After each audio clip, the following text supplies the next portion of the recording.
Hey guys, Dominic with Capital Chimney here. I'm going to go over some of the work that we're going to be doing for a customer here. They had called us out. They had recently purchased this home and they wanted to get an assessment on the condition of their fireplace chimney system. So, starting from the outside, one of the things that you'd want to notice here is how short the chimney is, okay? Now, there's certain codes as to how tall chimneys need to be, and this fireplace doesn't meet that. It's a little on the short side. Now, short fireplace can affect the draft and performance and negatively affect, could cause smoke to come back in, cause excessive creosote buildup due to excessive residence time. So there's a lot of things that can go wrong because the chimney is a little too short. Now, discussing it with the homeowner, it didn't really make financial sense to take off the top of the chimney and extend it and re-brick it and build it up. What we're going to end up doing is putting a flue extension up. Okay, now this chimney is going to end up getting a liner for the fireplace, which is basically a heavy gauge stainless steel pipe. You can see it down there. All right. And what we're going to do is we're going to cut this tile down flush with the top of the crown and then put a 2-foot extension on. That's going to bring us above code height.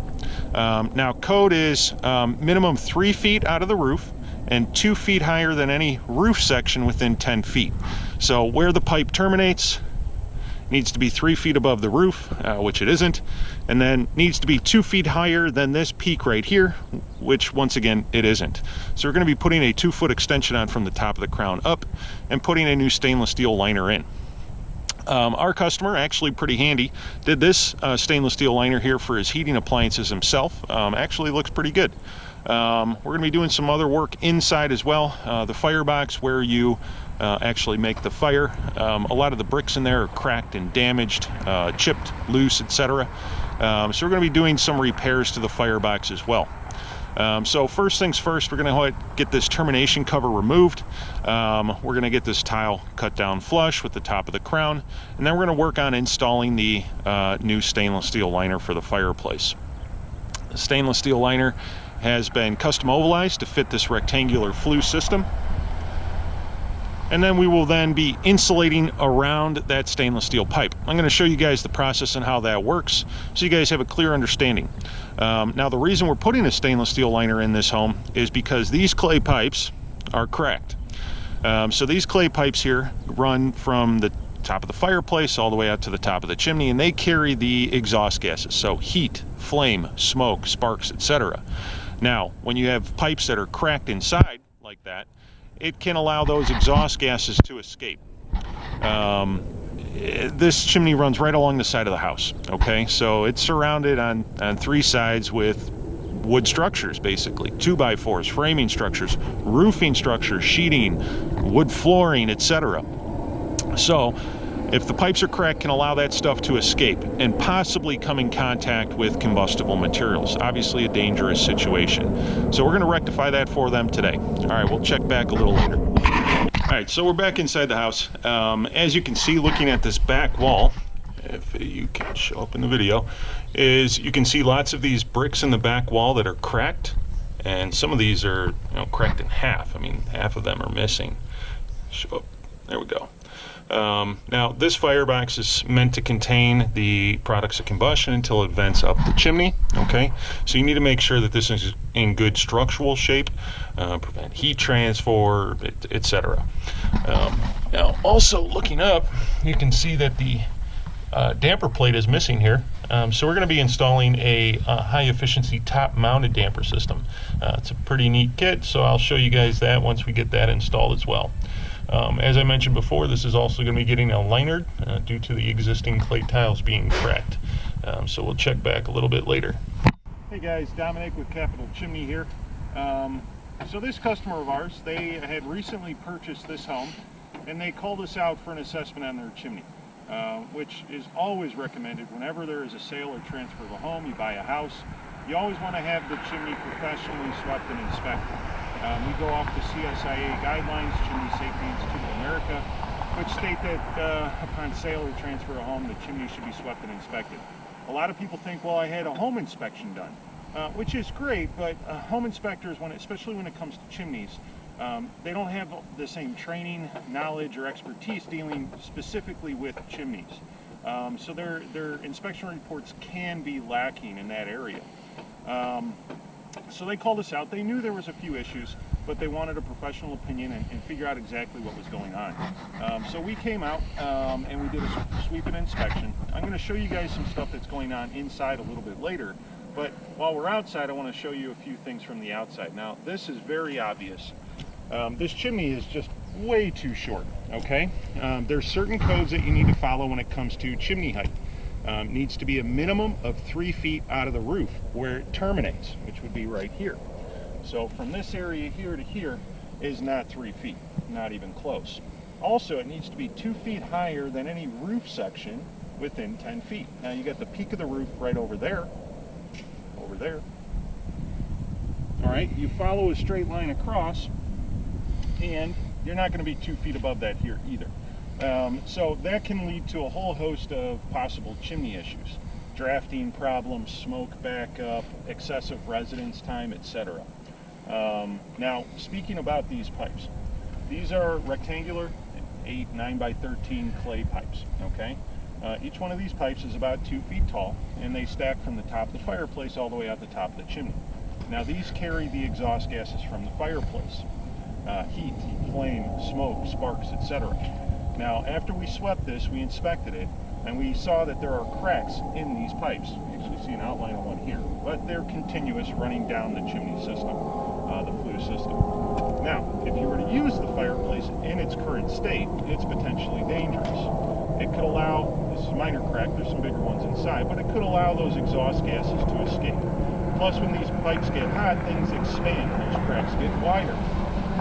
Now this chimney runs right along the side of the house. It's surrounded on all sides by construction materials like 2x4s, roofing, decking, flooring, etc. Those things are made out of wood. Wood is obviously combustible. So we need to rectify this problem. And the way that we're going to do that is we're going to be putting a new liner in. And what a liner is basically a one-piece continuous flexible stainless steel pipe.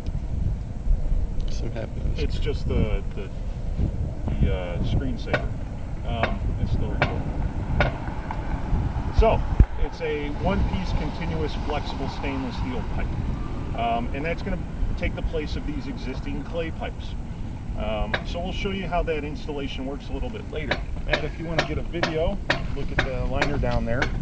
So that's it right there. Now that liner has been custom ovalized, basically formed to fit inside this clay pipe. And it, as you can see, one piece and continuous. It's a 316 Ti variety of stainless steel, so it's very corrosion resistant. This material will last the life of the house. High quality material there, and now we know that when exhaust gases are traveling through the chimney system, there is nowhere for them to escape. Now I talked a little bit earlier in the video about how this is too short. So we discussed it with the homeowners about ways to try and rectify that problem. One solution would be to take this crown off, build the brick of the chimney up, and extend both of the flue heights, which obviously would be very costly. Not only that, but the existing structures are in pretty good shape. They're actually not too old. So we came up with another solution. What we're going to end up doing is taking that mechanical grinder there. We're going to be cutting this flue tile flush with the top of the crown, and we're going to be putting on a 2-foot flue extension. Okay? It's a cost-effective way to try and solve the problem. Then obviously putting the liner inside, etc. When we're all done, we're going to terminate this with a high-efficiency top-mounted damper. As I'll show you a little bit later in some other videos, this chimney doesn't even have a damper. A damper is, the metal plate you push open when you use the fireplace, and it's effectively an energy efficiency device. Without one, it's like leaving a window open all year round. Cost you a couple $100 a year, so excess energy usage. All right, we're going to get to work here. We'll check back a little bit later. All right, so we got Dan working hard here, taking the bricks out of the inside of the firebox. Basically, just as you see it, one by one, take these bricks out. I also wanted to show you up inside the smoke chamber, the area right above the fireplace. And we have the liner installed. So there you can See it right there. Okay, so that is the stainless steel pipe that you see, and then we have it looks like a white stuff around it. That is the ceramic fireplace liner insulation. Now we're using this as basically a plug because we're going to be pouring in a product called Theramix. Theramix is a poured-in masonry product that creates zero clearance to combustibles, and that'll fill the space between this new stainless steel liner and the old clay pipe. And then once we get done in here, we're going to do what's called a chamber parging. We'll show you that later. All right, guys, I wanted to show you the progress that we've made so far on this job here.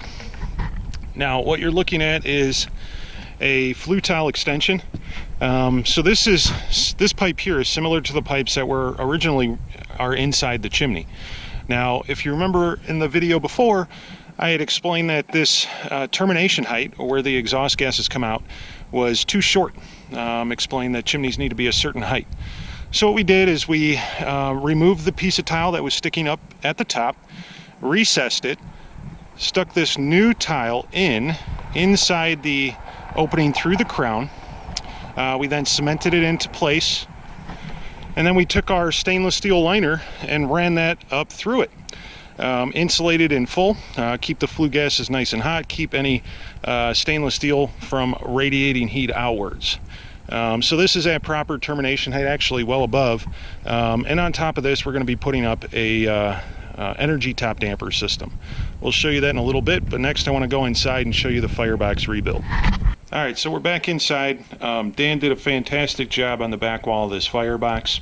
The majority of these brick were in good condition, which is kind of surprising considering the age of the house. Yeah, they're discolored and whatever, but they're still in good, satisfactory condition. They're not cracked, they're not loose, anything like that.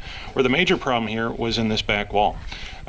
So we took new fire brick, these were laid on edge, and then mortared those into place using a special high temperature refractory mortar, just a special type of high temperature mortar, and replaced all the loose and damaged brick in the back wall. We'll need to let this set up for a little bit, come back and strike the joints, but after they use the fireplace a few times and it discolors like the rest of the walls, you'll never know. It'll look like original construction.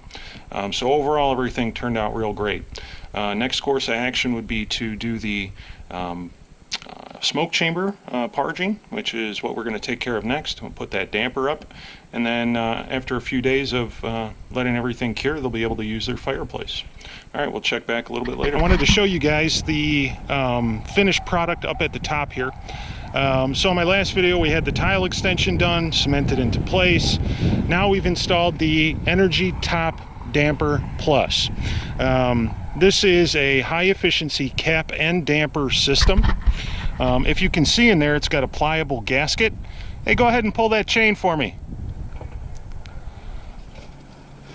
And when you pull down on the cable, there's a separate lid inside that collapses and seals tight against that gasket. It seals very efficient, over 90% efficient. The typical dampers that they have in homes are just cast iron plates, basically. These dampers, even when they're brand new, are only about 20% efficient, studies show. So you're constantly leaking air through your damper even when you have it closed. So this damper seals so efficiently, it'll cut down on your home's heating and air conditioning costs. It'll eventually pay for itself, which is just great news. So this was necessary because the existing damper was missing completely. With the age of the house, there's no way we can get a throat damper, and it just made more sense to do one of these systems. Now, these systems aren't all created equal. So we deal strictly with Energy Top. Energy Top is the only manufacturer that has that pliable gasket. Every other manufacturer has this real hard silicone gasket. It doesn't seal nearly as efficiently. Also, these Energy Top damper systems are complete stainless steel construction. Cast aluminum base, everything in contact with the weather is stainless steel. Nothing on it's going to rust. It's not, you know, some off-brand Chinesium stuff made right here in the USA.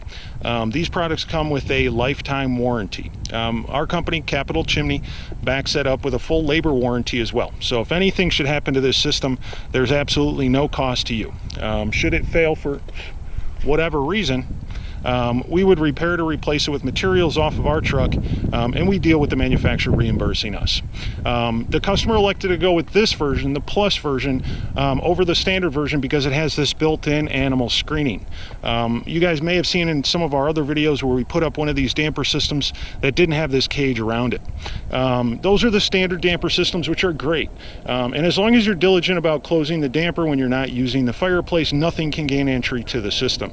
Animals aren't stupid. They're not going to climb in the chimney when you're building a fire. But you know, if you aren't diligent about closing the damper, it is going to be open to the elements. So that's why customers elected to go with this version here. This gets attached to the top of the flue system, which is some high temperature RTV sealant, just a quality silicone basically. And I'll show you the installation of the hardware inside and show you guys how it operates. All right, we'll be back in a bit. Okay, so we're just wrapping up the project. I wanted to go over and show you guys how everything turned out.